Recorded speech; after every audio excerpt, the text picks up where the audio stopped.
Welcome to next topic of PD, classification of linear partial differential equation. ठीक है, यहाँ से क्वेश्चन 101% पूछा जाएगा आपसे। ठीक है, 10 मिनट का टॉपिक है ये। नेचर पूछा जाएगा आपसे कि उस पीडी का नेचर कैसा होगा। ठीक है, और जो पीडी है वो मोस्टली कैसे होगी, लीनियर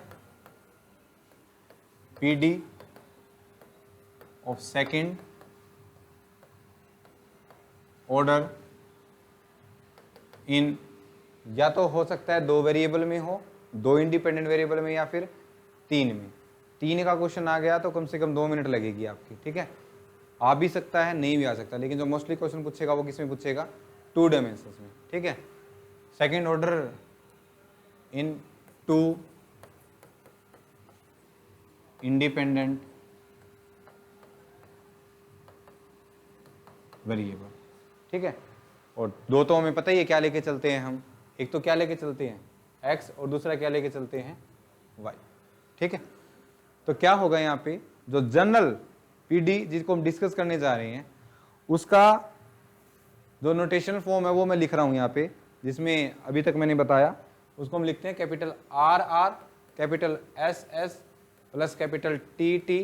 ठीक है, of plus F of X Y Z P Q is equal to 0।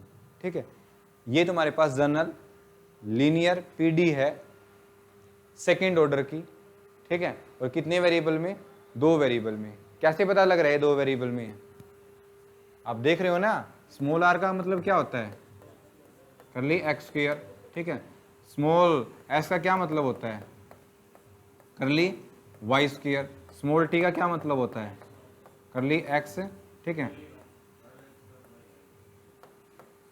ये होता है ना। अब देखो, नहीं यही होती है। अब देखो यहाँ पे क्या करना है, कैपिटल का तो तुम्हें नहीं पता, स्मॉल का पता है ना। ये जो आर है, एस है, टी है, ये कैपिटल, ये किसके फंक्शन होंगे, these are the functions of X and Y. ठीक है, and the nature of this PD is only depend upon these 3 vector, factor R R plus S S plus T T. ये जाए भाड़ में। ठीक है, कुछ नहीं है ये तुम्हें कंफ्यूज करने के लिए देगा, इतनी बड़ी इक्वेशन बना देगा, लेकिन इनका इसके नेचर से कोई इफेक्ट नहीं पड़ेगा। सिर्फ ये 3 फैक्टर डिसाइड कर देंगे कि इसका नेचर कैसा होगा। ओके, तो सबसे पहले जो गिवन पीडी है उसको तुमने इस फॉर्म में लिखना है। इस फॉर्म में लिख के, पहले मैं बता दूं, जो आर है, कैपिटल एस है, टी है, इसमें जेड नहीं आ सकता। ठीक है, ये किसके फंक्शन होंगे, एक्स वाई के, क्योंकि ऊपर ही आप देख रहे हो मैंने ऊपर क्या लिखा है, पहला ही वर्ड लीनियर। तो अंडरस्टूड है कि जो आर है उसको हम ऐसे लिखेंगे, R of X Y, S of X Y, और तीसरा क्या है, capital T of X Y. ठीक है, ये कॉन्स्टेंट भी हो सकते हैं। ठीक है, कॉन्स्टेंट भी हो सकते हैं, because constant function is also a function of X and Y. ठीक है, जिसको हम ये लिख सकते हैं, X raise to power 0 into Y raise to power 0, 1 आ गया। ठीक है, अब क्या होगा, यहाँ पे इन तीनों की वैल्यू निकाल के तुम्हें एक टर्म फाइंड आउट करनी है। क्या होती है वो, इसका जो बीच में है ना, जिसका 2 बार डेरिवेटिव हुआ है। जैसे ये याद रखो, जब क्वाड्रेटिक इक्वेशन होती है तो जो डिस्क्रिमिनेंट हम निकालते हैं वो कैसे निकालते हैं, मिड वाली टर्म का, ठीक है, उसका स्क्वायर माइनस 4ac, ऐसे करते हैं ना। तो उसको याद रखे, यहाँ पे हम एक टर्म निकालेंगे, इसका स्क्वायर करके 4 से मल्टीप्लाई करके इसको और इसको सब्ट्रैक्ट कर देंगे, यानी एस स्क्वायर माइनस 4rt। बस ये टर्म निकालनी है तुम्हें। ये कांस्टेंट भी हो सकते हैं, एक्स के फंक्शन भी हो सकते हैं, कुछ भी हो सकता है। ठीक है, और अगर ये टर्म आ गई तुम्हारे पास, इसकी वैल्यू आएगी कुछ ना कुछ, तो जो इसका नेचर है अब वो इसकी इस वैल्यू पे डिपेंड करेगा कि जो एस स्क्वायर माइनस 4rt है उसकी वैल्यू लेस देन 0 आई है, ग्रेटर देन 0 आई है, या फिर इज इक्वल टू 0 आई है। ठीक है, तीन केस पॉसिबल हो सकते हैं, या तो स्ट्रिक्टली ग्रेटर देन 0 हो, या स्ट्रिक्टली लेस देन 0 हो, या फिर 0 हो, या फिर इसको ऐसे बोल सकते हैं, ऑलवेज पॉजिटिव हो, ऑलवेज नेगेटिव हो, और ऑलवेज 0 हो। ठीक है, ऑलवेज का मतलब for all and X and Y. ठीक है, तो पहला केस ले लिया मैंने, इफ जो एस स्क्वायर माइनस 4rt है वो क्या आ जाए, पॉजिटिव। ठीक है, at X comma A S square minus 4RT is greater than 0, then बताओ क्या आएगी? Given equation is hyperbolic, hyperbolic PD बनेगी वो, ठीक है। सेकंड केस, अगर इस पॉइंट पे एस स्क्वायर माइनस 4RT की वैल्यू क्या हो जाए? इज इक्वल टू 0 हो जाए, तो जो नेचर है वो क्या बनेगा? Parabolic.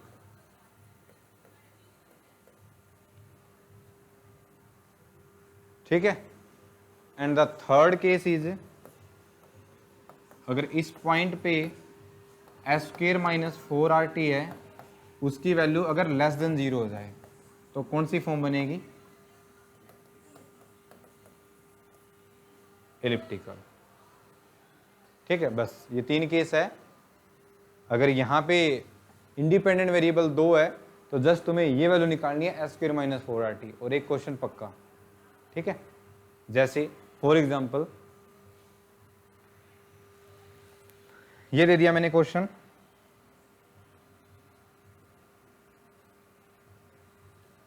First curly square z upon curly x square plus 4 into curly cube z upon curly x curly y square है, plus 4 into curly square z upon curly y square plus curly z upon curly y plus x curly z upon curly x plus Y is equal to 0।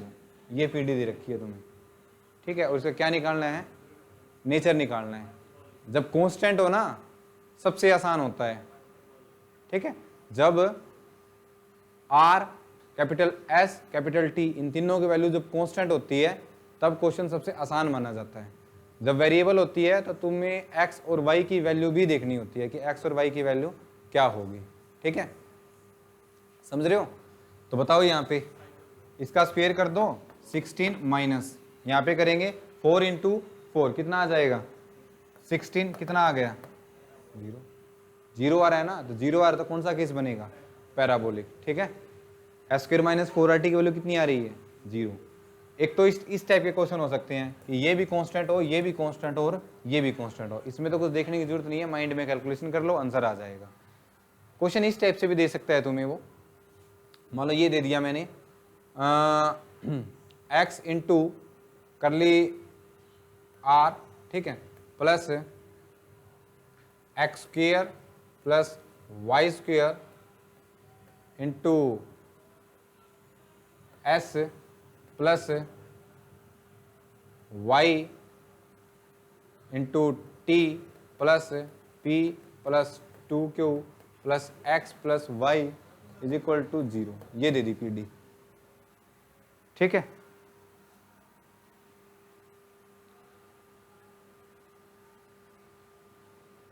और तुम्हें इसका nature बताना है कि ये किस type की होगी पीडी।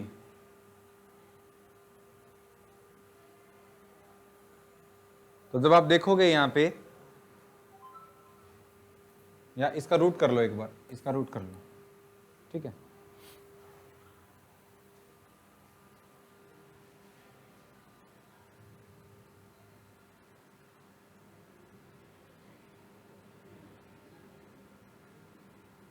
तो देख रहे हो तुम यहां पे, जब एस स्क्वेयर माइनस 4RT करेंगे तो it is X square plus Y square, cancel out, minus 4 into, ठीक है, एक्स इंटू वाई, ये हो गया ना। और यहां से करेंगे तो मैं इसको ऐसे लिख सकता हूं एक्स माइनस वाई का होल स्क्वेयर माइनस 2xy, ठीक है, ये हो गया। तो यहां से आप डिसाइड कर पा रहे हो कि ये ऑलवेज ग्रेटर देन 0 होगा, लेस देन 0 होगा, इज इक्वल टू 0 होगा। यहां से बता सकते हो तुम? नहीं बता सकते ना। यहां से तो कुछ भी पॉसिबल हो सकता है, it's depend upon X and Y, ठीक है। तो हम बोलेंगे कि it's depend upon the domain, आप डोमेन क्या लेके चल रहे हो, ओके। लेकिन अगर मैंने यहाँ पे x/2 ले लिया होता, क्या ले लिया होता? x/2 ले लिया मैंने यहाँ पे, तो यहाँ पे करना अब एस स्क्वायर माइनस 4RT की वैल्यू कितनी आती? X square plus Y square minus 4 into x/2 into Y, it is equal to X square plus Y square minus 2xy, it can be written as x minus Y whole square, ठीक है। तो यहाँ पे हम बता सकते हैं, यहाँ पे हम ये बोल सकते हैं कि दो ही केस हो सकते हैं कि अगर x is equal to Y है तो बनेगी पैराबोलिक, ठीक है, और जब x not equal to Y है तो बनेगी हाइपरबोलिक। समझ रहे हो क्यों बनी हाइपरबोलिक? समझ आ गया? क्योंकि इलिप्टिकल बन नहीं सकती, क्योंकि ये जो क्वांटिटी है x माइनस वाई स्क्वायर, ठीक है, या तो हो सकती है ग्रेटर देन जीरो या हो सकती है इक्वल टू जीरो, क्योंकि स्क्वायर क्वांटिटी हमेशा क्या होती है, ठीक है, नॉन नेगेटिव। पॉजिटिव नहीं बोलते, क्या बोलते हैं? नॉन नेगेटिव, क्योंकि जीरो भी तो हो सकती है, जीरो का स्क्वायर क्या होता है? जीरो, ठीक है। तो यहाँ पे हम ये बोल सकते हैं, और ये भी तभी होगी जब तुम्हारे पास x और y क्या होंगे? इक्वल, ठीक है, और x y इक्वल नहीं होंगे तो ऑफकोर्स ये क्वांटिटी क्या आएगी? पॉजिटिव आएगी। तो दो टाइप के क्वेश्चन हो सकते हैं, एक तो कांस्टेंट हो सकते हैं या फिर दूसरे ऐसे, ओके। तो ये आपको देखना है कि ये जो आंसर आएगा x और y में, इनको कंबाइन करके हम या तो स्क्वायर बनाएं, या तो पॉजिटिव टर्म का स्क्वायर बनेगा, नेगेटिव टर्म का स्क्वायर बनेगा। मान लो तुम आंसर करते इसका, मान लो ये क्वेश्चन ऐसे होता, आपका आंसर ये आ जाता minus X minus Y whole square, तो आंसर इसका अपोजिट होता, x is equal to Y के लिए आंसर इसका पैराबोलिक होता और x not equal to Y के लिए अब इलिप्टिकल हो जाती है, ठीक है। तो ये भी एक तरीका है क्वेश्चन पूछने का। जैसे एक क्वेश्चन दे रहा हूं मैं आपको, ये क्वेश्चन दिया हुआ है x square into Y minus one into R minus X into Y square minus one into S plus Y into Y minus one into T plus X Y P minus Q is equal to zero and find the nature of this P D. इस P D का तुम्हें क्या निकालना है? Nature, कि कैसे बनेगी ये।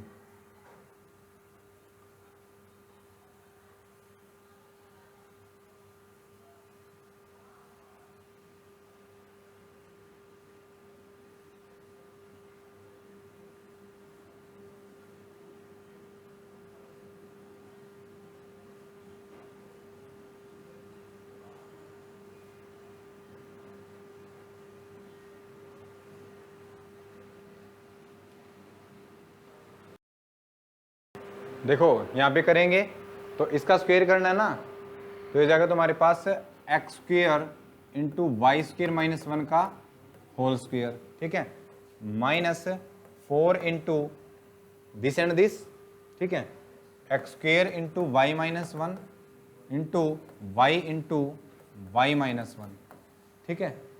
यहाँ से करेंगे तो ये हो जाएगा तुम्हारे पास x square into Y minus one into y plus one, ठीक है, इसका स्क्वेयर अलग और इसका स्क्वेयर अलग, ठीक है। ये हो जाएगा minus 4x square into Y minus one whole square, ठीक है। ये किसकी वैल्यू आ गई? S square minus 4RT। अब क्या कॉमन आ रहा है? एक्स स्क्वेयर कॉमन आ रहा है, ठीक है, वाई माइनस वन का होल स्क्वेयर कॉमन आ रहा है, तो यहाँ पे क्या बच गया? Y plus one whole square minus यहाँ पे क्या बच गया? 4 इंटू वाई, ठीक है।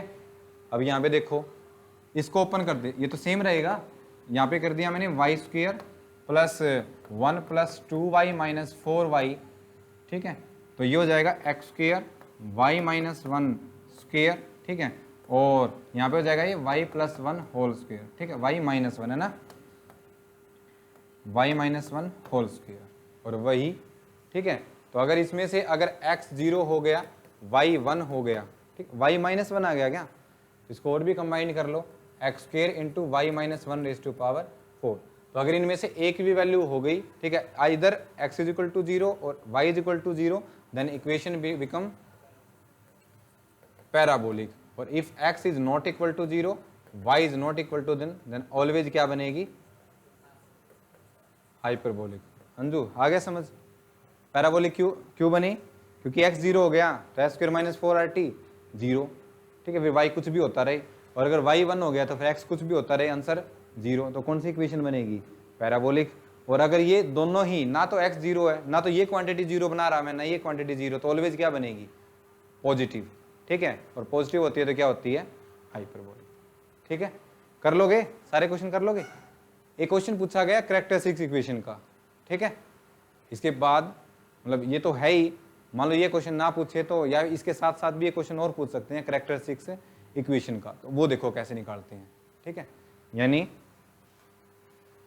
characteristics equation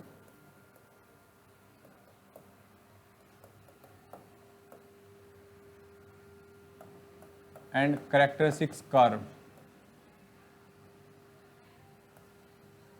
of non-linear PD, non-linear PD, ठीक है। तो R R plus capital S S plus T T plus F of X Y Z P Q is equal to 0, ये है, ठीक है। एस स्क्वायर माइनस 4RT निकालना सीख लिया। अब क्या होगा, यहां से कैपिटल आर निकाल लिया तुमने, ठीक है, कैपिटल एस और कैपिटल टी, यहां से ये नोट कर लिए।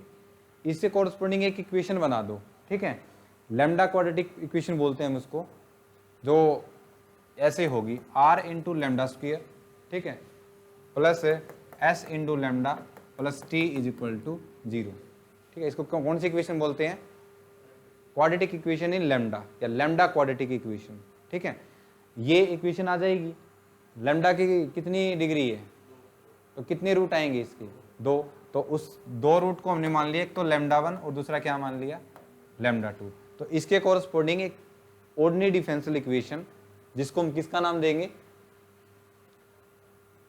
बताओ कि क्या है, कैरेक्टरिस्टिक इक्वेशन, उसको हम कैरेक्टरिस्टिक इक्वेशन बोलते हैं। और वो क्या होगी, मान लो लैम्डा 1 है, इसी कोरस्पोंडिंग मैंने बोल दिया, तो D Y by D X plus lambda 1 is equal to 0, और इसे कोरस्पोंडिंग हो जाएगा D Y by D X plus lambda 2 is equal to 0। These are the called characteristic equation. मुश्किल है निकालना, तो ये क्वेश्चन एग्जाम में पूछा गया है, ठीक है, कैरेक्टरिस्टिक इक्वेशन। और एक साथ में और लिखा है, क्या लिखा है, इसका सॉल्यूशन होता है ना, उसको हम क्या बोलते हैं, इसको सोल्व करना ओडी के फर्स्ट लेक्चर में जिस दिन आए थे, है ना, सीखा था ना, इसको सोल्व करना, तो इसको सोल्व कर दो, तो ये क्या आ जाएगी, इसकी कैरेक्टरिस्टिक्स कर्व आ जाएगी, ओके। तो 1 या 2 क्वेश्चन यहाँ से श्योर पूछे जाएंगे। अब क्वेश्चन करवा रहा हूँ मैं, मान लो, अब देखो ये क्वेश्चन है यहाँ पे, अब इसका रूट किस पे डिपेंड करेगा, इसके डिस्क्रिमिनेंट पे डिपेंड करेगा ना। कोई बच्चा बता सकता है मुझे इसका डिस्क्रिमिनेंट क्या होगा, और वो वैल्यू तो हम ऑलरेडी निकाल चुकी होती हैं, ठीक है। इसका डिस्क्रिमिनेंट क्या होगा, एस स्क्वायर माइनस 4RT, और अगर ये ग्रेटर देन 0 है तो रूट कितने आते हैं, 10वीं क्लास में पढ़ा है ना, अगर डी ग्रेटर देन 0 होता है तो कितने रूट आते हैं, 2 रूट आते हैं, तो वो हो गया लैम्डा 1 और लैम्डा 2। दूसरा केस हो सकता है कि एस स्क्वायर माइनस 4RT है, उसकी वैल्यू कितनी हो जाए, 0 हो जाए, ठीक है, और 0 जाती है तो कितने रूट आते हैं, 1 रूट आता है, तो सिर्फ एक क्वाड्रेटिक इक्वेशन आएगी, D Y by D X plus lambda is equal to 0। और थर्ड केस क्या होता है, इमेजिनरी आते हैं, एस स्क्वायर माइनस 4RT हो तो रूट इमेजिनरी आएंगे, तो हम बोलेंगे no characteristics curve, no characteristics equation. Characteristic equation तो आ जाएगी लेकिन कैरेक्टरिस्टिक्स कर्व एग्जिस्ट नहीं करेगी, ठीक है। तो 3 केस हो सकते हैं आपके, ओके। तो एक क्वेश्चन करते हैं हम यहाँ पे कैरेक्टरिस्टिक कर्व निकालने का। ये दे दिया उसने, Y square R minus X square into T is equal to 0, ठीक है। कैरेक्टरिस्टिक्स कर्व निकालो और कैरेक्टरिस्टिक्स इक्वेशन निकालो, क्या आएगी इसकी।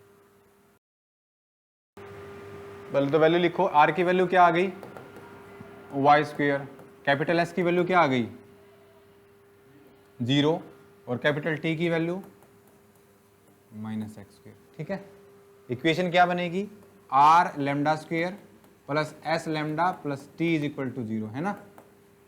तो सबसे पहले ये देख लेते हैं पहले कितने सोल्यूशन आएंगे, है ना। तो इसके लिए इसका नेचर देख लो, एस स्क्वेयर माइनस 4RT, इसकी वैल्यू निकाल लो, एस का स्क्वेयर मतलब 0 का square minus 4 into R Y square और इंटू एक्स स्क्वेयर, कितना आ गया ये 4x स्क्वेयर वाई स्क्वेयर। ये 0 कब हो सकता है, if x is not equal to 0, y not equal to 0। हम पहले ही ले लेते हैं ना, पहले ही बच गए। अगर x 0 हो गया, y 0 हो गया, तो आंसर क्या आएगा, आंसर क्या आएगा 0, और फिर क्या बन जाएगी इक्वेशन, पैराबोलिक। तो हमने वो केस हटा दिया कि x ना हम 0 लेके चल रहे ना y को 0 लेके चल रहे, तो फिर तो आ गया 4x स्क्वेयर वाई स्क्वेयर। ये ऑलवेज क्या होगा, ग्रेटर देन 0। कौन सा नेचर हो गया, हाइपरबोलिक नेचर। और अब ग्रेटर देन 0 होता था, ये किसकी वैल्यू आ गई, डी की वैल्यू आ गई ना। इस इक्वेशन के लिए ये डिस्क्रिमिनेंट है इसका, और जब डिस्क्रिमिनेंट ग्रेटर देन 0 हो जाता है तो कितने रूट आते हैं, 2 रूट, अब निकाल दो यहाँ से, वैल्यू पुट कर दो यहाँ से, ठीक है। आर की वैल्यू कितनी है, Y square lambda square, S की वैल्यू 0, टी की value minus X square is equal to 0, lambda square is equal to X square upon Y square, lambda is equal to plus minus X Y. तो यहाँ से आप जो plus वाली है उसको तो एक्स वाई वाई बोल दो, लैम्डा 1, और इसको बोल दो। तो सबसे पहले क्या पूछा था उसने, कैरेक्टरिस्टिक्स इक्वेशन, तो 2 आएंगी भाई, पहला आ गया D Y by D X plus X by Y is equal to 0, this is your first characteristics equation. और दूसरी आ जाएगी D Y by D X minus X by Y is equal to 0, और इनको सोल्व करना तो पहले सीख चुके हम, ये तो वेरिएबल सेपरेट करके हो जाएगी ना, y d y plus x d x is equal to 0, this is the total derivative of x, ठीक है, y is equal to 0, x y is equal to c. ये फर्स्ट कैरेक्टरिस्टिक्स करवा जाएगी, और यहाँ से करेंगे तो y d y minus x d x is equal to 0। अच्छा, इंटीग्रेशन करना है ना, तो जगह y square plus x square is equal to c, 1 बोल दो, ठीक है। और यहाँ से करेंगे तो Y square minus X square, this is your first characteristic curve, this is your second characteristic curve, ठीक है। ऐसे हम कैरेक्टरिस्टिक्स कर्व फाइंड आउट करते हैं, ओके। तो ये इसी के साथ ही पीडी खत्म हो चुकी है, कल से हम नेक्स्ट सब्जेक्ट स्टार्ट करेंगे। पीडी के जितने भी क्वेश्चन हैं सारे आप ट्राई करेंगे, ठीक है। हो सकता है 1-2 क्वेश्चन ऐसा पूछा गया हो जो टॉपिक हमने नहीं करा हो, तो मुझे आप कल बताओगे, ओके, वरना सारे ही हमने कवर कर लिए हैं। कर लोगे क्वेश्चन या करवाऊँ इसके, ठीक है, इनके तो आसान क्वेश्चन है, आप सारे क्वेश्चन ट्राई कीजिएगा, ओके। बाकी हम करेंगे कल। हाँ जी बोलो।